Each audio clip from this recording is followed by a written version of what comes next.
13/11, 13/11।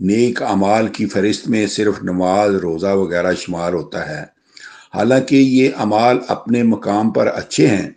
مگر یہ قومی عروج کے متعلقہ اعمال کا مقام نہیں لے سکتے۔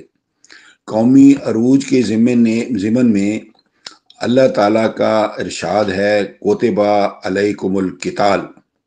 2/216، ایمان والو تم پر لڑنا فرض کیا گیا ہے، اپنے آپ کو فنون حرب سے آراستہ کر لو۔ پھر اللہ تعالیٰ قرآن کریم میں ہی فرماتا ہے 8/60 میں، وَأَعِدُّوا لَهُم مَّا اسْتَطَعْتُم مِّن قُوَّةٍ وَمِن رِّبَاطِ الْخَيْلِ تُرْهِبُونَ بِهِ وَعَدُوَّ اللَّهِ وَعَدُوَّ لَكُمْ، اور دشمنوں کے مقابلے کے لیے استطاعت بھر جتنی بھی تم میں قوت ہے زیادہ سے زیادہ فوجی قوت تیار کرتے رہو، خصوصاً تمہارے ہاں ذرائع رسل و رسائل کی اتنی بہتات ہو کہ تم اس فوجی قوت کے ساتھ اللہ تعالیٰ کے اور اپنے دشمنوں کو ہمیشہ لرزہ بر اندام رکھو، کہ یعنی ان کو ڈراتے رہو۔ ان ارشادات الہیہ پر مشاہدات عالم گواہ ہیں کہ زندہ قوموں کی صف میں ان لوگوں کا شمار ہوتا ہے جو با اصول جنگجو اور جفا کش ہوں، نیز جن کے ہاں نت نئے دن جدید سے جدید جنگی ہتھیار تیار ہو رہے ہوں، یعنی جو اپنے آپ کو اعدوا لہم من قوت کی عملی تفسیر بنا دیں۔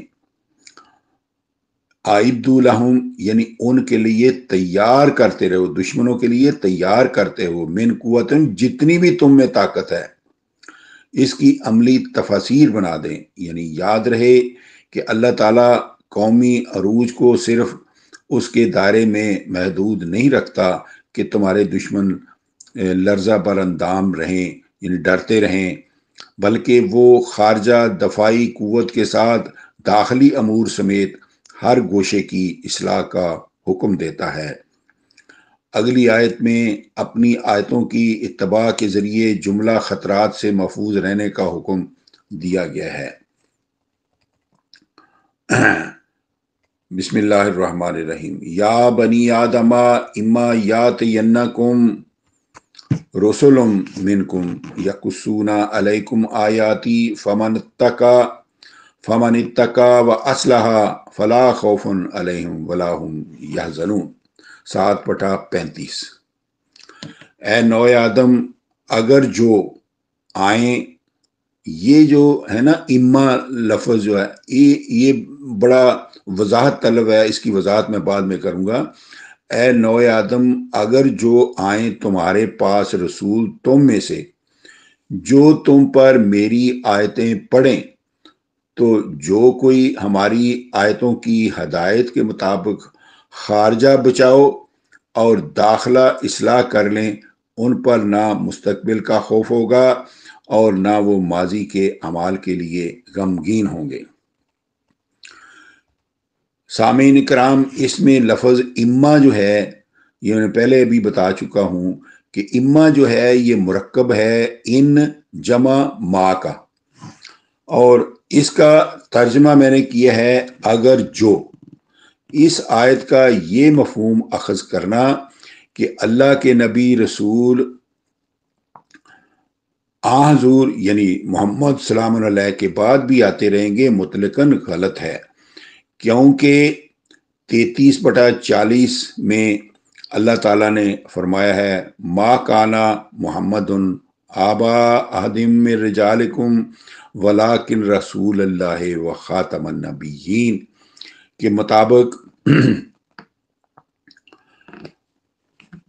محمد سلام علیہ کے بعد نبیوں کی آمد مطلقاً بند کر دی گئی ہے۔ یہ اس لیے کہ اس نے نوع انسانی کی ہدایت کے لیے اپنی آخری کتاب قرآن کریم کی حفاظت خود اپنے ذمہ لے لی ہے۔ اب نبی رسول کی قائم مقام اللہ کی کتاب ہے، اور اس کے متعلق اگر آپ 41/3 میں دیکھیں، 41, 2, 3, 4 اس میں اگر دیکھیں تو جو اللہ تعالیٰ کی کتاب ہے یہ بھی بشیر اور نذیر ہے۔ آج کل کے وقت میں یہ جو قرآن کریم ہے یہ بشیر اور نذیر ہے، لہذا کسی مزید بشیر اور نذیر کی ضرورت نہیں ہے، چونکہ حضور یعنی محمد سلام اللہ کے بعد رسل انبیاء یعنی جتنے بھی رسول تھے، جتنے نبی تھے، ان کی آمد ختم کر دی گئی ہے، اس کا دروازہ اللہ تعالیٰ نے بند کر دیا ہے۔ اس لیے اما کا یہ مجموعہ ہے ان جمع ما، یہ لا کر اللہ تعالیٰ نے اس طرح کہا گیا ہے کہ اگر جو محمد سلام اللہ سے پہلے ہمارے رسول آئیں اور آپ کے بعد نہ آئیں، کیونکہ جو ما کا لفظ ہے وہ نافیہ استعمال ہوا ہے کہ اگر جو اللہ تعالیٰ کی کتاب اگر جو محمد سلام اللہ سے پہلے ہمارے رسول آئیں اور آپ کے بعد نہ آئیں تو دونوں وقفوں میں ہدایت کا ذریعہ اللہ تعالیٰ کی آیتیں ہیں۔ نبی رسول سلام علیہ اپنی زندگی میں بھی صرف اللہ تعالیٰ کی آیتیں ہی پڑھ کر راہ ہدایت دکھاتے تھے، اور ان کے بعد بھی راہ ہدایت کی قندیل جو شمع ہے اللہ کی آیتیں ہیں۔ اب اسی آیت میں جو 2 سے 4 تک جو نقطہ اور مزید وضاحت طلب ہے وہ یہ ہے فَمَنِ اتَّقَىٰ وَأَصْلَحَ، کہ الفاظ میں جو خارجی بچاؤ ہے، یہ فارن ڈیفنس جو ہے، مضبوط دفاع اور داخلی اصلاح انٹرنل ریفارم کا حکم دیا گیا ہے، اور ان دونوں متوازن اعمال کا نتیجہ بتایا گیا ہے فلا خوف علیہم ولا ہم یحزنون۔ خوف ہوتا ہے مستقبل کا اور حزن ہوتا ہے ماضی کی سستی کا۔ ان سے نجات اس کے سوا ممکن نہیں کہ سرحدیں مضبوط ہوں، یعنی خارجہ حملے کا کہ بچاؤ کا پورا انتظام کیا گیا ہو، اور داخلی طور پر ہر فرد معاشرہ کو ضروریات زندگی سے مطمئن کر دیا گیا ہو، یعنی نہ خارجہ حملے کا خطرہ باقی رہے اور نہ داخلی بغاوتوں کا۔ تو آیت بالا میں اتباع آیات کا نتیجہ بتا کر اگلی آیت میں مکذبین کی آیات کی خبر دی گئی ہے، یعنی وہ لوگ جو ان آیات کو خاطر میں نہیں لاتے، جھٹلاتے ہیں۔ تو اب 7/36 والذین کذبوا بآیاتنا واستکبروا عنہا اولئک اصحاب النار ہم فیہا خالدون، اور جو لوگ ہماری آیتوں کو جھٹلائیں اور ان سے تکبر کریں، غرور کریں، یعنی نہ خارجی بچاؤ کا انتظام کریں اور نہ انٹرنل ریفارم کا، نہ داخلی اصلاح کا، تو ان کے لیے خوف و حزن کی آگ میں جلنا ہے اور اس میں وہ ہمیشہ رہیں گے۔ اس میں جو ایک نقطہ ہے، چونکہ سابقہ آیات مجیدہ میں آیات ربانی کی اتباع کا نتیجہ خوف و حزن سے نجات بتایا گیا ہے، اس لیے آیات الہی کے انکار اور تکبر یعنی غرور کا نتیجہ یقیناً اس کی ضد ہے، خوف و حزن کی آگ میں جلنا۔ دفاع اگر مضبوط نہ ہو تو دشمن کے حملے کا خوف ہر آن موجود رہتا ہے، اور شکست کے بعد ماضی کا غم لازمی ہو جاتا ہے۔ اگر دفاع میں کمی نہ کرتے تو آج یہ روز بد دیکھنا نصیب نہ ہوتا۔ تو اگلی آیت مجیدہ میں سامعین کرام اللہ تعالیٰ پر اس امر کا افتراء یعنی جھوٹ باندھنے کا ظلم عظیم بتایا گیا ہے کہ اللہ تعالیٰ نے فتح و شکست پہلے ہی مقرر کر رکھی ہے، یعنی جو لوگ یہ کہتے ہیں کہ اللہ تعالیٰ نے کسی قوم کے لیے شکست ہونی ہے یا فتح ہونی ہے، اس کے پہلے ہی قانون مقرر کر دیے ہیں، اس کے متعلق اس آیت میں اللہ تعالیٰ نے بتایا ہے 7/37 میں، فمن ازلم ممن افترا علی اللہ کذبا او کذب بآیاتہ فاولئک ینالہم نصیبہم من الکتاب حتی اذا جاءتہم رسلنا یتوفونہم قالوا اینما کنتم تدعون من دون اللہ قالوا ضلوا عنا وشہدوا علی انفسہم انہم کانوا کافرین۔ اب اس کا مفہوم، پھر اس سے بڑھ کر کون ظالم ہے جو اللہ تعالیٰ کے ذمے جھوٹ باندھے یا اس کی آیتوں کو جھٹلائے؟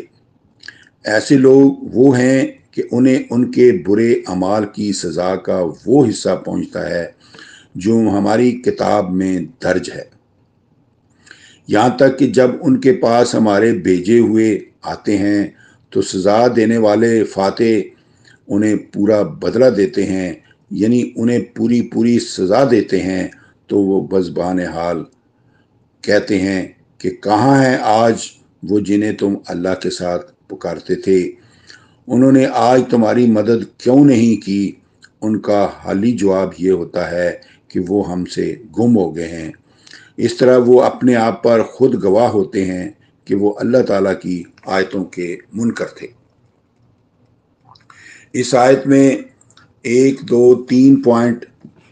قابل وضاحت ہیں۔ سیاق کلام کے مطابق آیت نمبر 35 میں یہ بتایا گیا ہے کہ آیات الہی پر عمل نہ کرنے والے خارجی خارجی بچاؤ یعنی ایکسٹرنل ڈیفنس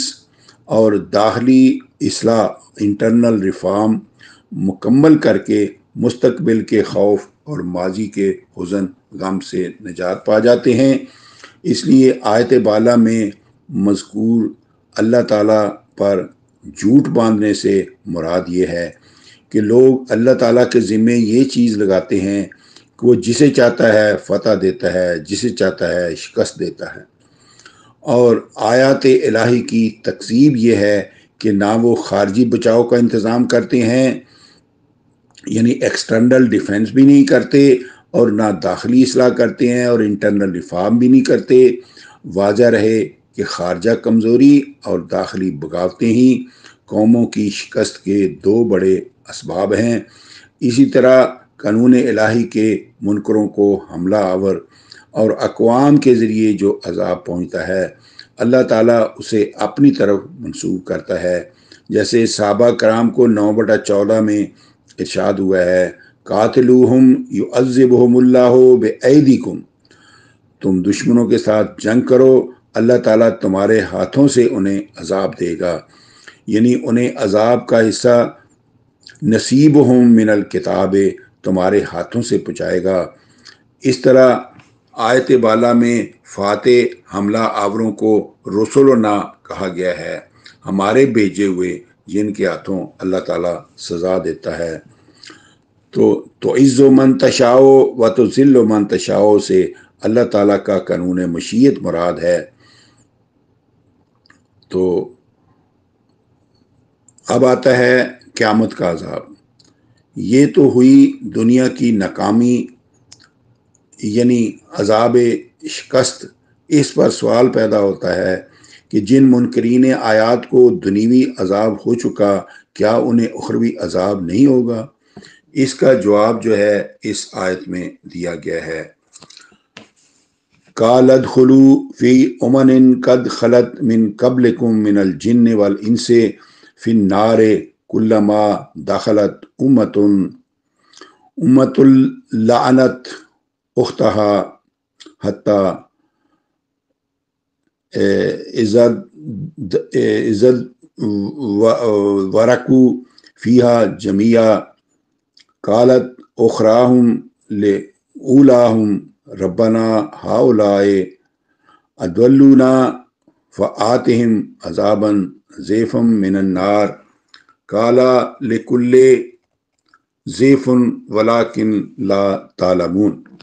7/38۔ قیامت کو اللہ تعالیٰ ان سے یہ کہے گا ان جماعتوں کے ساتھ آگ میں داخل ہو جاؤ جو تم سے پہلے استحصال کرنے والوں اور استحصال ہونے والوں کی گزر چکی ہے۔ جب ایک جماعت اخروی آگ کے عذاب میں داخل ہوگی تو اس کی بہن یعنی دوسری جماعت اس پر لعنت کرے گی، یہاں تک کہ جب اپنے جرائم کی سزا کے طور پر سب اس میں داخل ہو جائیں گے تو دوسری جماعت پہلی جماعت کے متعلق یہ کہے گی کہ اے رب ہمارے، یہ ہیں وہ لوگ جنہوں نے ہمیں گمراہ کیا تھا، پس تو انہیں آگ کا دگنا عذاب دے۔ اللہ تعالیٰ کہے گا سب کے لیے دگنا عذاب ہے، لیکن حال یہ ہے کہ تم حقیقت کو نہیں جانتے۔ یہاں سامعین کرام کالا ماضی ہے، یعنی ماضی کا صیغہ ہے، مگر چونکہ قیامت کے متعلق آیا ہے اس لیے اسی طرح مستقبل کا فائدہ دیتا ہے، جس طرح 25/30 میں آیا ہے وقال الرسول یا رب ان قوم اتخذوا ھذا القرآن مہجورا، اور قیامت کو رسول عربی سلام علیہ کہیں گے اے میرے پروردگار، میری اس قوم نے اس قرآن کریم کو اس طرح پکڑا تھا جیسے چھوڑا ہوا ہوتا ہے۔ تیسرا پوائنٹ ہے جن و انس۔ تو جن و انس کی اصطلاح کے بہت سے معنوں میں سے ایک معنی یہ بھی ہے کہ عوام کا استحصال کرنے والے اصطلاحاً جن ہیں اور استحصال ہونے والے اصطلاحاً انس ہیں۔ پانچواں پوائنٹ اس میں ہے اخراہم و اولاہم کہ الفاظ جامعیت کے لحاظ سے بڑی اہمیت کے حامل ہیں۔ ان میں دو مفہوم جو ہے وہ موجود ہیں۔ پہلا مفہوم یہ ہے کہ اخروی نار میں بعد میں داخل ہونے والی جماعت پہلے داخل ہو چکی ہوئی جماعت کو گمراہ کرنے والی بتائے گی۔ اس سے معلوم ہوا کہ گمراہ کرنے والے طاغوت جہنم میں پہلے داخل کیے جائیں گے اور گمراہ ہونے والے بعد میں۔ اور دوسرا مفہوم یہ ہے کہ ہر قوم چونکہ اپنی پہلی قوم کے طرز عمل کو سند مان کر اس پر عمل کرتی ہے، اس لیے پچھلے پہلوں کو کہیں گے ہمیں انہوں نے گمراہ کیا تھا، لیکن اللہ تعالیٰ کا یہ جواب مذکور ہے کہ تم یہ نہیں جانتے کہ عقل کے پٹ بند کر کے کسی طاغوت گمراہ کرنے والے یا کسی سابقہ قوم کی تقلید کرنا بھی اسی درجہ کی گمراہی ہے، جس سے گمراہ کرنے والے اور گمراہ ہونے والے ایک ہی سطح کے مجرم ہوتے ہیں، وہ ایک جیسے ہی عذاب کے مستحق ٹھہرتے ہیں۔ تو سامعین کرام، آج کا جو درس ہے وہ میں یہاں ہی ختم کرتا ہوں، تو انشاءاللہ یہ تسلسل تھوڑا سا آگے بھی جاری رہے گا۔ آج کے لیے اتنا ہی، وما علینا الا البلاغ، فی امان اللہ۔